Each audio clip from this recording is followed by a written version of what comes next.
Hi everyone, I'm here today to talk to you guys a little bit about crystal cleansing. Now everybody knows that crystals can be carried in our pockets, stuck inside your bra or your wallet or our bags, and things of that nature. Many people also like to use them on their nightstand, under their pillows, along the ledges of the bathtub to create a beautiful ritual bath experience. But crystals themselves, especially the points, are wonderful for using directly on the body for healing and cleansing. You can use raw crystals like this one. This is what a nice raw chunk looks like. Polished, which generally is a little smoother for laying on the body, or a point or tower. Now this is one of my very favorites. This is an Angel Aura Quartz Tower. Now the way that you would use one of these for cleansing, I only recommend that experienced practitioners, attempt energy work on others, okay? And the reason why is that you need to have a very good spiritual foundation and a hygiene practice where you can then cleanse yourself of the energies and vibrations that you've picked up from others, which is why exercises like Reiki are things that require training. Not everything requires training, but we should all know how to spiritually cleanse ourselves if we're going to be out in the market of helping and cleansing others, right? So these kind of crystals you would hold in your dominant hand. So if you're right-handed, that would be your right hand, and if you're left-handed, you would hold it on the other side. Now, to demonstrate, you would hold the crystal in your power hand and close your eyes and relax and attempt to align your energy with the energy of the crystal, taking several deep breaths. Once you feel calm and aligned with the crystal, you will direct the point to the area on the body that needs healing or help. So if you have a client that is coming to you complaining of, severe stomach pains, besides sending them to an actual medical doctor, a way that you could perform healing on this area, which incidentally, the stomach area resonates with the solar plexus chakra, which is, right under our breastbone. And we hold in a lot of stress and tension in these areas. It's your flight or flight syndrome chakra, and this is what gives you either a lot of energy, too much energy, anxiety. And when the chakras are not balanced properly is when we start to experience a lot of physical symptoms. So this could mean that that specific energy center can manifest in nausea and vomiting and tummy aches and just cramps. And the term nervous stomach definitely comes from all of this as well. So you would put it up to this person's stomach area, holding it again with your power hand, and you begin to slowly turn the point clockwise.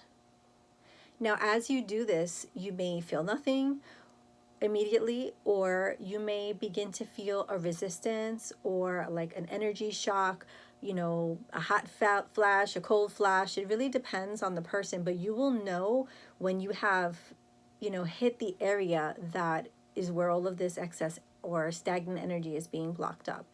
So once you hit this area, you want to take several deep breaths, and on your exhale, you're going to envision a white light blasting out from the tip of this crystal directly into this person's affected area.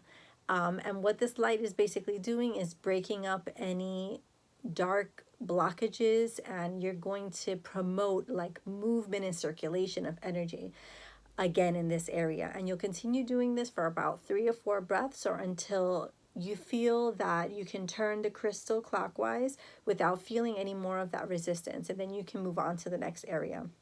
This is a technique I learned in my very first coven when I was 15 years old, and I still use it to this day. So afterwards, what do you do with your crystals once you've, cleaned 30 people with them, right? So you want to cleanse them, and not all crystals can be cleansed the same way. Some of them can be, immersed into water and, charged under the full moon, and others you cannot submerge them in water at all because they are too soft and that would damage the crystal. So crystals like this one, which is blue kyanite, one of our crystals of the month, and selenite are very soft minerals that can be damaged by water. So with these Kyanite is self-cleaning, so we'll just put that one back. But with a selenite, for example, this is a crystal that can be used to cleanse other crystals. So when you have softer crystals or more fragile ones, or even crystals attached to pieces of jewelry that you don't want to be damaged, you can place them next to a kyanite or a selenite point, as these crystals are basically energetic filters and can cleanse anything. So you can place them on or near overnight and allow these crystals to absorb the energy. Now, selenite has to be cleansed. Kyanite does not. How do you cleanse your selenite, as it's so fragile? By the way, selenite was our crystal cleansing crystal of last year, along with amethyst. So many of you that are following probably have one of these already, because we sent them out with our vaults last January. So soft and delicate crystals can be cleansed with either salt, like this, or with smoke, which I don't have burning right now, but any high vibrational blends such as frankincense and myrrh, or high quality sandalwood or nag champa. Sage can also be used as well to cleanse your crystal. You would just pass it through the smoke until it feels lighter to you.